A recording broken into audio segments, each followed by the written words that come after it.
India is a secular democracy where all religions are treated equally. Now, it has a brand new, sprawling Ram Mandir, a Hindu Vatican of sorts, in Ayodhya. It is a controversial monument to Hinduism. Does the Ram Mandir threaten India's secular identity and harmony? Or is it a visible symbol that will resonate with millions of voters in the 2024 general election? Where this temple stands today, the raising of a mosque before news cameras by a mob led to the Mumbai serial blast of 1993 and more sectarian violence across the country. But the temple's opening was peaceful. Hello, I'm Arvind Saveen. We give context to the reasons people in India supported a new temple and historical events and lived experiences that have shaped its making. Why has the government built an impressive temple on the budget of 1,800 crores? Does the temple bring unanimous support of the current government and instant faith? This begins with the birth of a new democracy in 1947 India. How many democracies have succeeded since the Second World War? Very few have succeeded in holding on to democracy after colonial rule. Some have become dictatorships or military states. Others have become religious states or are held together by strong armed leaders. By that measure, India is a success story. It has stayed a secular, democratic republic like the Constitution states for 76 years without a single slip-up. There has never been a dictator or military ruler. It has 22 official languages and 8 major religions, and freedom to speak one's mind or write one's opinion has been standard practice till recently. Democracy thrives here with unity in diversity. Building a temple of Lord Ram, a Hindu god, in Ayodhya has been called the opposite of secularism and diversity by some. Many have followed this issue on YouTube regularly, sometimes interpreting text from the Ramayan as fact and historical evidence. और बात कुछ ऐसी है कि जो आरोप यहाँ राम पर लगाए जाते हैं कि उन्होंने सीता जी को छोड़ दिया और एक शूद्र को मारा, वो सब उत्तरकांड का हिस्सा है। और ये उत्तरकांड एक ऐसा एडिशन है जो रामायण की कहानी में बाद में किया गया है। एक ऐसा एडिशन जो इस हैप्पीली एवर आफ्टर की एंडिंग को जबरदस्ती आगे कंटिन्यू रखता है। इसके कई एविडेंसेस हैं यहाँ पर कि कहानी एक्चुअली में वहीं पर खत्म हो जाती है। बाबर ने वहां पर मस्जिद बनाई जरूर, लेकिन वो उस मंदिर को पूरी तरह से मिटा नहीं पाए। क्योंकि मंदिर क्या होता है? मंदिर सिर्फ एक बिल्डिंग नहीं होती, मंदिर लोगों की श्रद्धा होती है। और इसका प्रूफ हमें 1770s में मिलता है। Like India, diverse opinions and debates are welcome. But citing the Ramayana and the evidence or as historic record by either side is flawed. It is mythology. It tells an enriching story of a model ruler of the people who had no greed for power but is willing to sacrifice everything for his duty.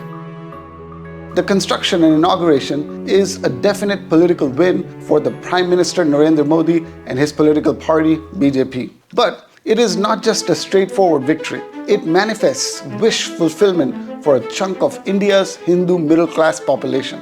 Why has there been such a long-standing demand for a temple in Ayodhya? The Ramayana names Ayodhya to be the birthplace of Lord Ram. As a deity, Lord Rama is worshipped across India with committed believers in his nobility across North India. Which is why building a temple on this piece of land in this town on the banks of river Saryu became a rallying point for many Hindus. It helps to know how history has shaped this sentiment in the country. In 1528, Mughal Emperor Babur built a mosque, the Babri Masjid. Locals believed that this was the birthplace of Ram and used to have a ruined Hindu temple. Discontent and conflict over which faith should pray here began with this mosque, polarizing local Hindus and Muslims. Then his grandson, Emperor Akbar, ordered a platform to be built in the outer courtyard of this mosque so that Hindus could pray here. The colonial British Indian government introduced Western laws to manage it. They built a fence to separate the mosque and the outer courtyard to minimize Hindu-Muslims conflict. Things changed after India gained independence in 1947 and Prime Minister Jawaharlal Nehru came to power.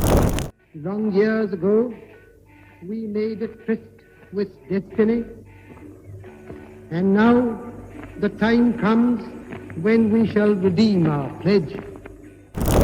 Many expected that the Ram temple would be treated as a symbol of Hinduism finding its rightful place as the dominant religion. When Nehruvian democracy took over, sympathy for Ram Mandir was expected, but he didn't focus on this matter. nor did Prime Minister Indira Gandhi or others from the ruling Congress party. Did the focus on national integration for a young democracy minimize the Hindu identity of many middle-class Indians? Discontent would not have grown if our country had shown economic progress. Instead, it stagnated and some of our best minds left for better opportunities abroad. A steady brain drain continued through the 60s, 70s, and 80s. Was it just measures like reservation and separate laws for minorities that aggravated the middle-class Hindus? Or did the emergency declared by Indira Gandhi, where all democratic rights were suspended and many people were hurt by the government, turn them completely against the Gandhi family? It is essential to understand why the Hindu right wing got steadily alienated from the Gandhi family. Hindus make up for 79% of India's population. Muslims account for 15%, others like Christianity, Parsis, and Sikhs make up for the rest. The dissatisfaction of the Hindu middle class is directed towards Muslims. Be it India's population explosion or separate divorce laws, Muslims are seen to get away with a lot in India. When jobs and income were sparse, the Hindu population or businessman felt cheated of his birthright in his homeland. A history of broken temples by Muslim conquerors in the past became fodder to feed a strong feeling of antipathy. Slowly but certainly, through disciplined gatherings of the RSS in communities across India, these frustrations fused together into a public movement. Who or what is a Hindu? This is a religion that lays no limits on its followers. Hinduism is called the Sanatandharma in Puran's ancient Sanskrit text. This literally translates to one that has an origin beyond time. It is not defined by one book, one set of prayers, and has a pantheon of, hold your breath, 33 million. So if anyone were to call Hinduism as non-inclusive and non-tolerant, it'll help to retrace its roots and recall that it's so inclusive that no one can ever pin down its origin story. What was not political but rooted in progressive Hindu practices took a regressive and violent turn when an ongoing public procession atop a symbolic rath or carriage culminated in violence in 1992. At Ayodhya, more than 1.5 lakh people gathered to lay a foundation stone for a Ram temple. Violence broke out and the historic Babri Masjid was damaged. This incident was televised and printed across India, polarizing many people of both faiths. It triggered a series of violent acts that began with the Mumbai serial bomb blast of 1993.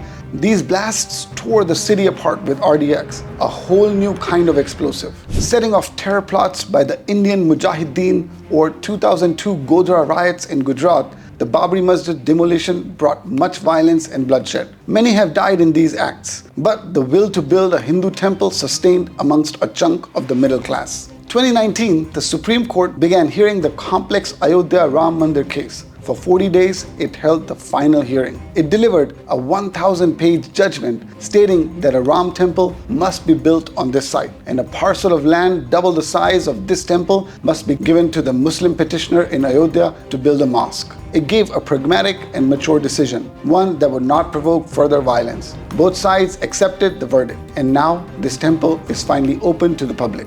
It's a dream come true for the supporters of Hindu Rashtra or a Hindu nation. In the real world of politics, though, it is important to parse out details from the rhetoric.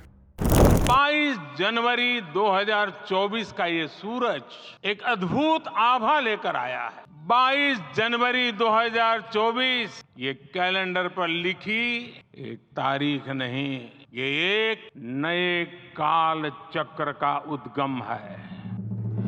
In his speech, Prime Minister Modi called this temple's inauguration the end of 1,000 years of slavery. He never mentioned events like the Indian freedom movement, contributions of Nehru and India's post-independence legacy, that is selective recalling of history to dilute the opposing political party. At the same time, he made a finely balanced statement that the Indian constitution won't be changed. The laws of the constitution emanate from the teachings of Lord Ram. Ayodhya और देशवासियों ने सैकड़ों वर्षों का वियोग सहा है। हमारी कई कई पीढ़ियों ने वियोग सहा है। भारत के तो संविधान में उसकी पहली प्रति में भगवान राम विराजमान है। So, India will remain a sovereign, socialist, secular, democratic republic in future too. And then, on Republic Day, a fog-covered Delhi witnessed a unique parade.